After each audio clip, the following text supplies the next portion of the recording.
Thanks for checking out SYMFONI on YouTube. Please be sure to subscribe and like our videos for updates.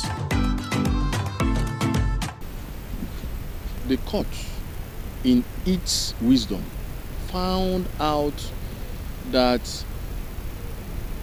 Valentine Ozigbo candidacy or candidature and his aspiration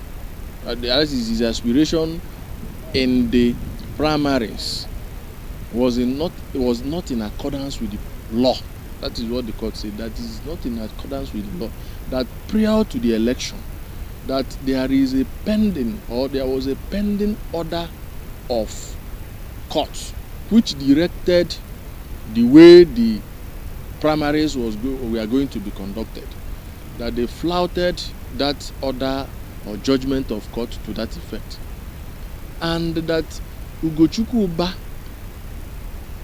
acted in line with that order, and having acted in that order, that he came out victorious. That is what the court said.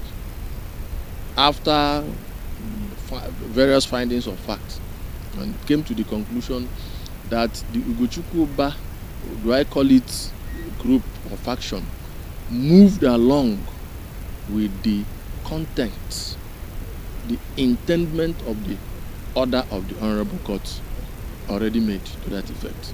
So therefore, the judgment of the Honorable Court says, as it is now, that the INEC is mandated peremptorily to obey the judgment of the Honorable Court by accepting the name of Ugochukwu Uba, listing his name, accept and list his name as PDP candidate for the forthcoming governorship election in Anambra State.